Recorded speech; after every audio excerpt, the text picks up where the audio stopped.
Hi everybody, all my followers, be welcome to another video. So, the video today, it's on a 508, I believe it is a 508 Peugeot. And the engine on this is the 1.6, 110 bhp. And this car came to me. I hope the weather today somehow is gonna help me out. But this car came to me purely because of the engine light on. I don't have a clue why the engine light is on. I've been told the car drives okay otherwise. I will have to trust the owner on that one. But I haven't road tested the car or anything like that. So, but when the car was dropped here, indeed the engine light was on. So I guess we are going to plug in the Maxi-Sys and go from there. Okay, let's try an auto selection. Ignition is on.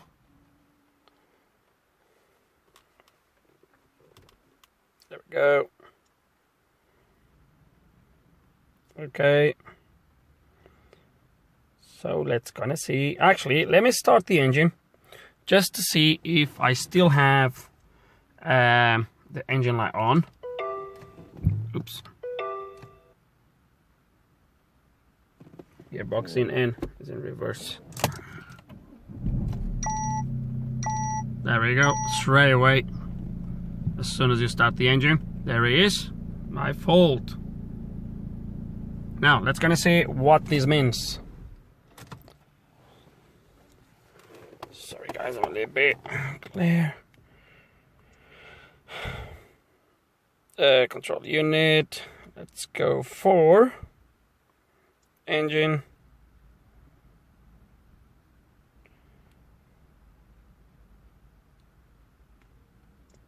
Not special function. Da-da-da-da. There we go. Airflow measure. Control off. So, oh, come on, focus. Right. P0031 oxygen sensor heating. P2425 control of the bypass of the GR exchanger. And P0102 airflow measure. Right, so these are my codes. Now, are they all present? Not sure. Before, I know the codes now, so what I'm going to do is clear these DTCs. Oh, come on. Okay, I'll do this and then we'll carry on. Okay, no fault codes detected. Okay, let's get out of here. Let's turn the ignition off. Now I'm gonna leave the ignition off for a couple of minutes and then restart again. Okay, let's gonna turn this back on. Let me press the brake to start the engine. There we go. That's very good. I love these ones when they show me the engine light immediately. So we don't need to go for a drive. I don't need to do nothing. Lovely. I love these ones. Okay, let's go to the engine ECU again, and I should have the code. If not the codes, unless those three codes are going to be here. There we go, all at the same time. So, I tell you what, and this is without even go and look, the three codes came out exactly the same time, okay? And on the oxygen sensor, this is my thinking process right now, is my oxygen sensor is coming up for a heating. Okay, so we either have the heating element that is not working, and it's going to be the feed to it. So the ECU is detecting no load on that circuit, which means it's not being powered. So the ECU is grounding that. Most likely it will be grounding the sensor, and obviously it does have a 12-volt feed to it, and obviously that does not get to it. Then we have the control of the bypass of the EGR. Will that be the same power feed? Airflow sensor, will this be a 12-volt power feed or a 5-volt? I have a feeling these three codes are going to be related. So it's going to be 99.9% sure that's going to be one issue causing these three faults. Okay? So the first thing I'm going to do, I think I'm going to start to focus on this heating element for the oxygen sensor. It doesn't tell me if it's the upstream or downstream. I don't even know if there is an up and a downstream sensor, so we'll have to go in under the bonnet and start to look around. But I think I'm going to focus here, perhaps, unless one of these two is easy to get to. But even before all that, guys, let's check fuses. Replace the fuse. If the fuse burns, for example, we'll know there is a short somewhere. So we need to start with the basics. So let's look for a fuse now. Okay, just open the sensor. This is how the car was. So someone has been here already, I guess. 100% sure. So this is my upstream oxygen sensor. Then we have DPF temperature sensor, the pressure hose here. So there is, I can't see any wires coming from the bottom unless there is an oxygen sensor further back on the exhaust, and that is coming from the back of the engine somehow. But yeah, so this one goes here, goes into a plug down there, and then it just gets into the loom that way and will go to whatever. This is a 5-wire oxygen sensor. So I'm not going to take you through what that means. Just go to Google and you'll find out how these 5-wire sensors work.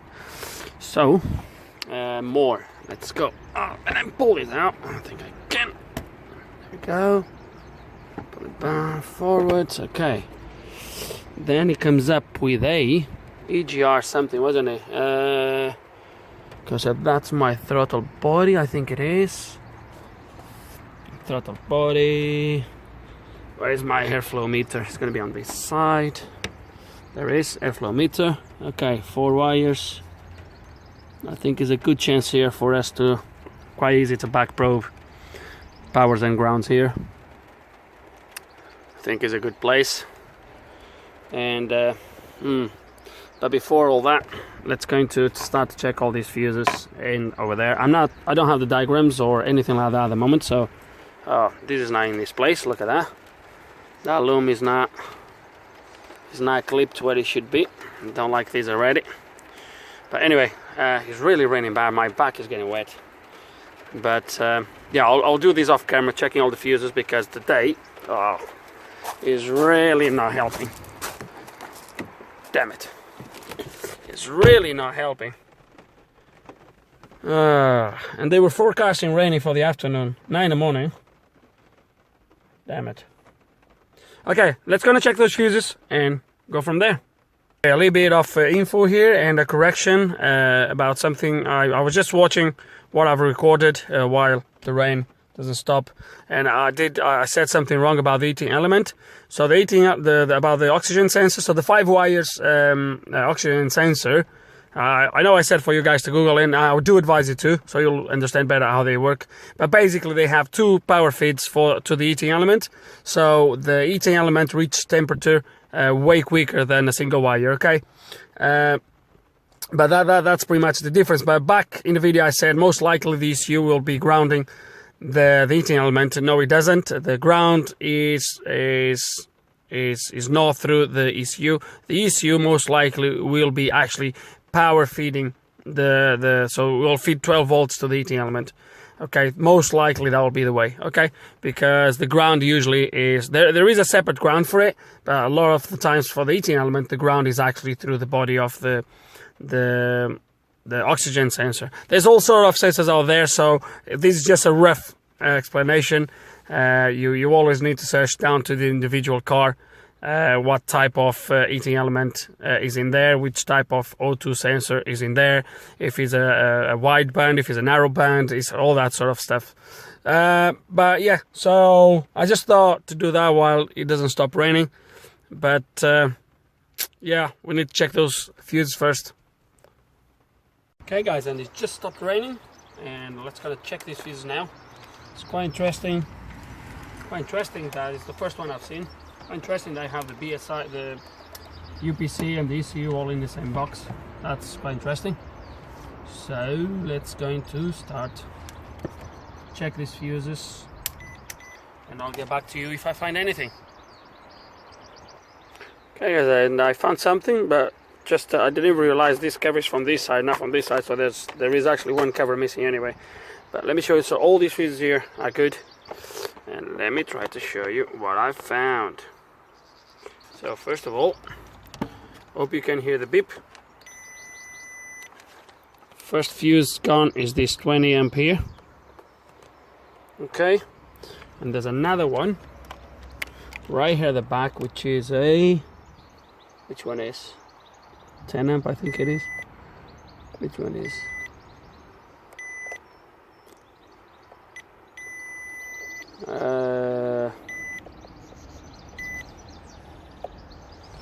I can't remember now.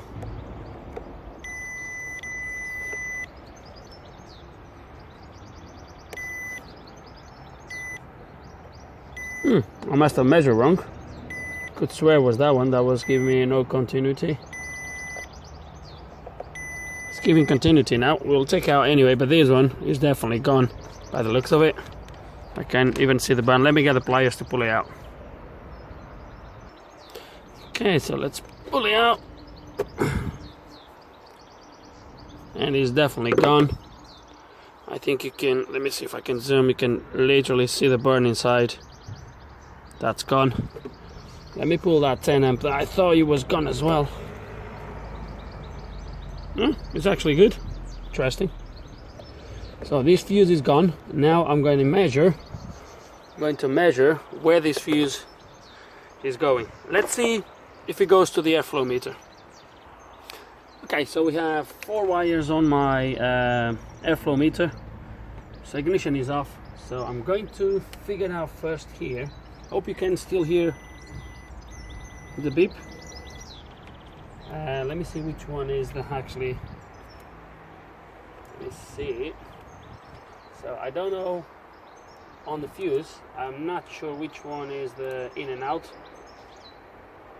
But I'm gonna try to get on this side here. Let me see if I have anything on this side. Nothing. Nothing. Nothing. Nothing. Let me try on the other blade, on the other side of the fuse. Nothing. There we go.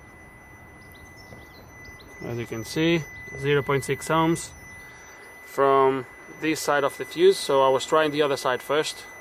That is actually the power supply to the fuse, and then from this fuse goes to whatever, and it goes straight into there onto the light blue wire.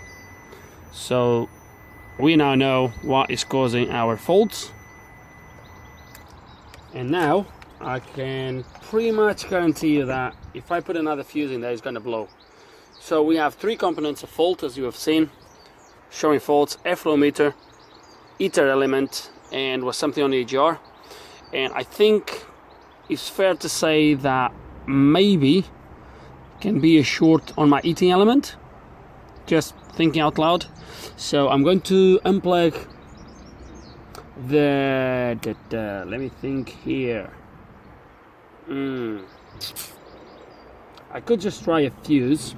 Let me try a fuse and see if it blows immediately or if it stays. 20 amp fuse. Damn it, I got the wrong one. I got the normal ones. Let's do this again. 20 amp fuse.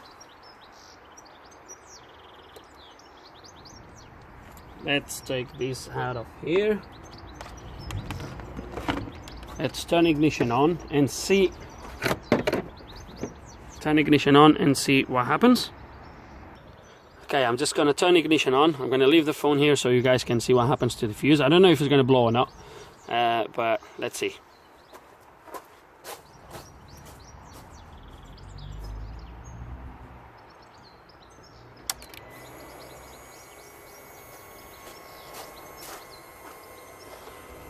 And it's still good. Let me start the engine, but I'm gonna have to move the phone now. Hold on. I just hope the phone doesn't drop on the floor.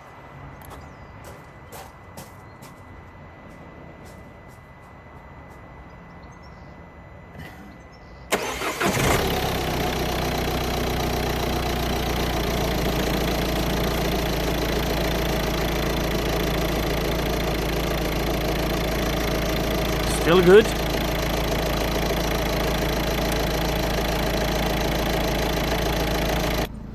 but I just saw, so the light's still on. I just thought about something.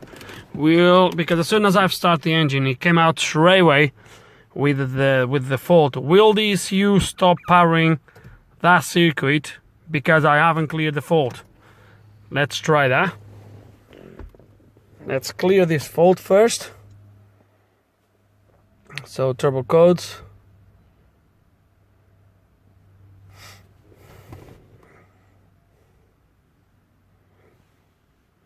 Usually used to say if it was present or not. This is something I don't like on the Maxises, on Peugeots and Citroens. It doesn't tell if it's present. The Agbox does. So, but let's clear these DTCs. That's okay. Still have 132, I think it is. Yeah. Okay. No fault codes detected. Come out of the ECU. Let's gonna turn the ignition off. Let's leave it a couple of minutes. Okay, and I've waited until that sort of buzz coming from the engine, which usually is from the throttle bodies or actuators. So that stops, which means my ECU went to sleep. So let's now, I'm going to actually start the engine immediately. And my fault comes immediately again. Let's see what happened to that fuse. And my fuse is still good. And my codes are, there we go. Now this is my real fault, control of the bypass of the e-HDI exchanger. So as you've seen, all my other codes are gone now. So now, hopefully, I can go back and start to trace the real fault, which by the looks of it, looks like my bypass is the one that was causing that fuse to burn, I would guess. So my airflow meter fault is gone, and my oxygen sensor is gone, because I've just started the engine. The engine is cold, as you can see in there. It means that my heating element should be in use right now and is working, because otherwise it will trigger the fault. So we narrow it down to there so far. It looks like we are on the right track. So let's gonna get to this e-HDI exchanger and see what we find out. Okay guys, and I have all the answers for you, including why the fuse didn't burn this time and why it would burn eventually. So let me see if I can show you this. It's gonna be, oh crap, how the hell I'm gonna hold on. Okay, so let me see if I can show you. So right there, it's gonna be impossible now. Actually, hold on. Yes. Okay, so right there at the end of my finger, that's my, as you can see, that hose coming underneath, going to the left, rounding to the left. Let me see if I can, oh dear, it's not going very well. Come on, focus phone. Okay, it's not going to focus because it's going to focus there. Focus in there. There he is. So that valve in there, that valve right there, as you can see, right at the end of my fingernail, off my finger, there's a hose coming, goes that way. You can't see from here, but there's another hose coming at the top. So that's my valve for the e-HDI cooler bypass. And as you can see, well, you can't see because you might not know, but the plug is now there. And the plug, see if I can show you now when I go underneath. Oh, what I do, guys, to show you stuff. So, ooh.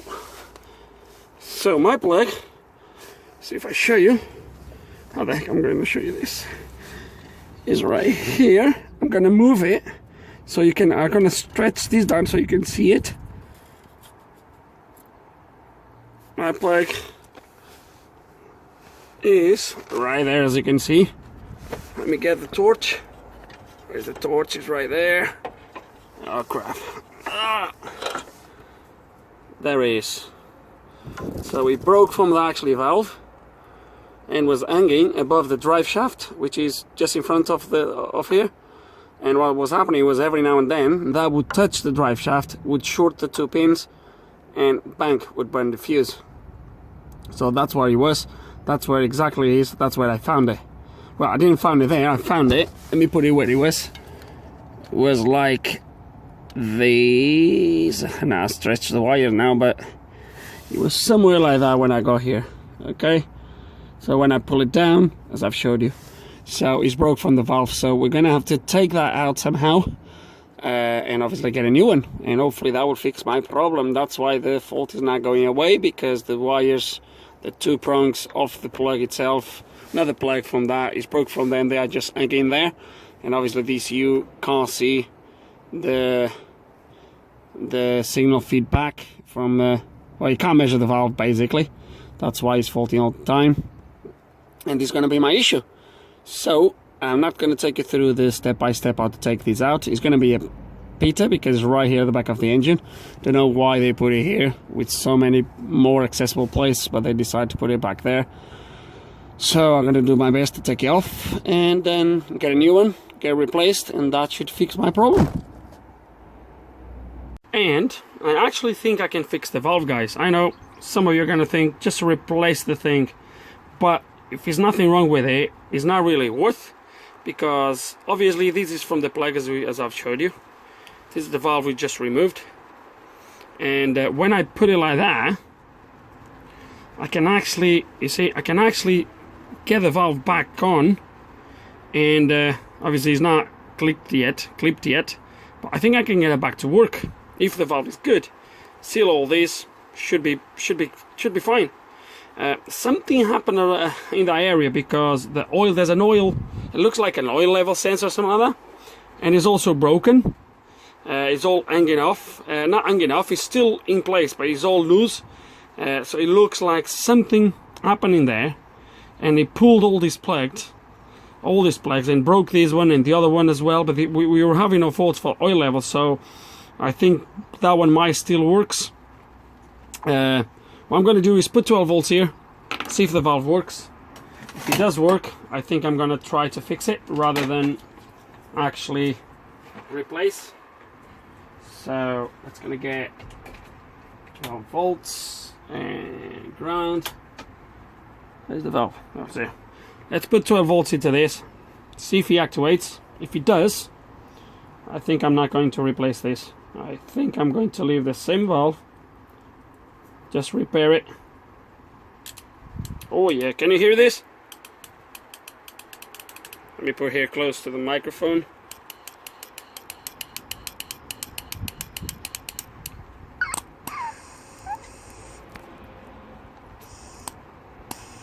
And even when I blow air through here and I activate the valve, it actually closes. So the valve is good, guys, and decision has been made. I'm not going to replace the valve, I'm going to fix this one. So I will show you the result. Clean all this, a little bit of clean these prongs here, they are a little bit rusted. Clean all this, seal it, put it back together and put it back in place. Okay guys, and I might just quickly take you through. So right here, so this was a cap that was one cover, and here he has this rubber thing to seal, because it's just this area that needs to be sealed. So what I've done is I've scraped this in a sort of a V shape, and here I cut it off a little bit, so when it goes in place I can then, so I'm going to cover this up here so it glues and seals again, and then this area here I'm going to cover it. I'll show you in a second. Hang on. There we go. So we did it like this. Okay, so now we try to do this on camera like that. Underneath there, you need to go underneath there, come on.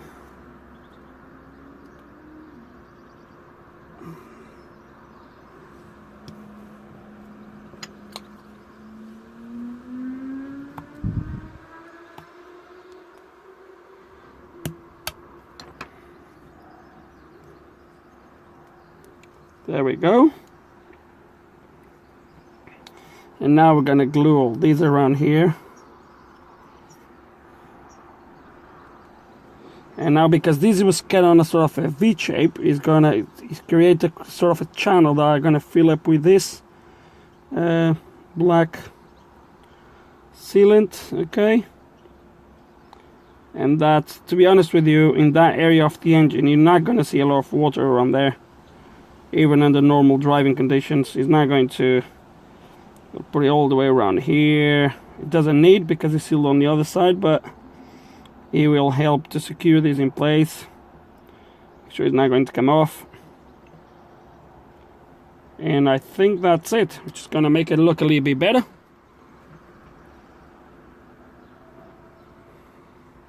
Paper, paper. Oh, paper.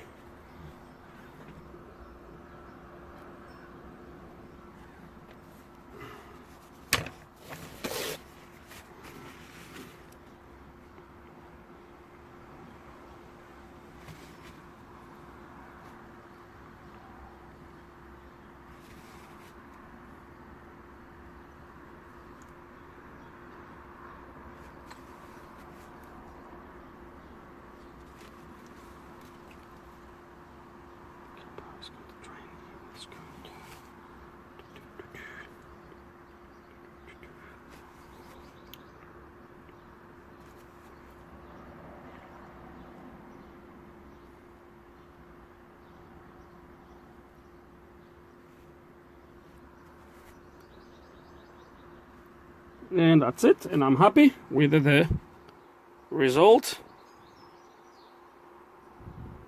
Okay, now we're gonna let it dry for a little bit to make sure when we put it all back. It's quite secure, to be honest with you, because there's two clips. Was one clip here that was still okay, and in there was a little bit of a tab that the way it broke was still going underneath, so it secured everything in place. So I'm not going to wait for too long. Let's just make sure it still actuates the valve okay. 12 volts. No, that was for an LED. I need 12 volts. 10 volts, that will do. Ooh, can you hear that? Click, click, click, click. That's good. Let's gonna put everything back on the car. Have a quick look at that oil one. I didn't like the way that is sort of wobbling, but if it was not giving faults, I will obviously let know the guy, but if he's not giving faults, he's gonna stay like that. So let's put everything and see if we fix our problem. I'm sorry for the really bad footage, but so my sensor there, as you can see now, is all connected. The oil one is this one here, which the plug itself, the socket is broken, the connector, but it looks like there is two wires at the bottom that goes inside the sensor, so they're still connected. I will tell the guy before that the thing is broken. It is working, so don't know, am I gonna leave it until he fails completely. That one we just, oh come on, focus in there.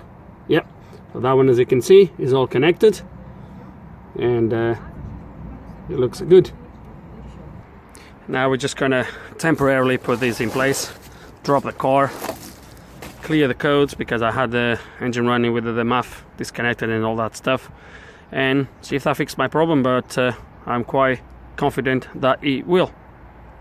And guys, it's just me, or this wheel doesn't belong here? I have a feeling, look, nothing is centered. Oh dear, I see things sometimes. That's unbelievable. Actually, look at that. Is that a Mitsubishi? Wow, seriously? Well, anyway, that's not my problem. Okay, 100% that wheel doesn't belong to this car. Gosh, what people does on cars sometimes. Okay, let's clear the codes first before you carry on.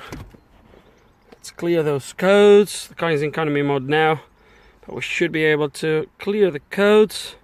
So obviously the airflow meter, all that stuff is already in place. So yes, I want. Okay, that's 132. Okay, no fault codes detected. It's good. Let's go into turn ignition off, ignition back on. Just want to make sure There's nothing there.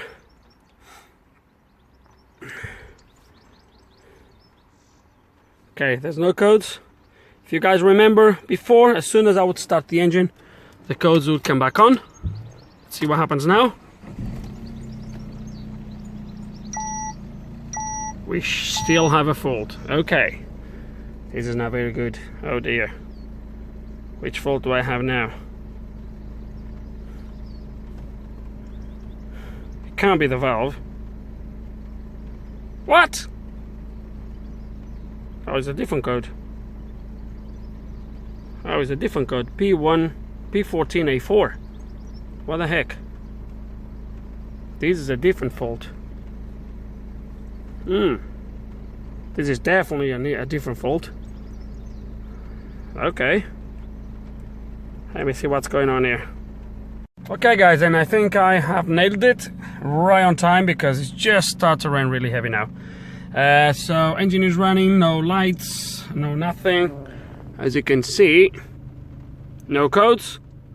And basically guys, what it was the cooler bypass, or the EGR bypass. There is a little, is vacuum actuated obviously, is right behind the EGR, and there is a little sensor that when that is retracted, so when the valve actuates and retracts the bypass, or opens the bypass, there is a little sensor, is a magnet sort of, is a Hall sensor sort of. There's a little lever that moves from underneath, and that's how the ECU knows that I've moved. I think because that was like that, when I went there first, tried to move that manually, it was stuck. So I think the vacuum was not enough to actually open it. So I forced it to release. As soon as that starts to move, came back in, clear the codes, and job done. Okay. I would love to show you that, but it's raining really bad. My back are completely wet. But literally, back of the engine, you have the EGR. There is a vacuum actuator in there. And right at the end of the actuator, there is a little bit of there's another little lever that has a sort of a metal thing at the end, and when that retracts, it moves out of that sensor, and that's how he knows that was stuck, was not moving. So as soon as I release that, lovely, I can show you. Turn the engine off, engine back on, and no faults. So guys, I think that's it for this video really. In the end, two little issues, but the main issue really was that solenoid that we saw with the broken plug. We fixed it without having to buy another one, and successfully. So I will let the guy know that the oil, whatever that is, I don't know if it's an oil pressure, if it's an oil level sensor, it looks like an oil level sensor to be honest, is also on his way. And that's it guys. What else to say? Hope you enjoyed the video. Hope there's some information here you guys are going to find it useful. And if you do have any questions, any comments, obviously put them below. And like always, thanks for watching.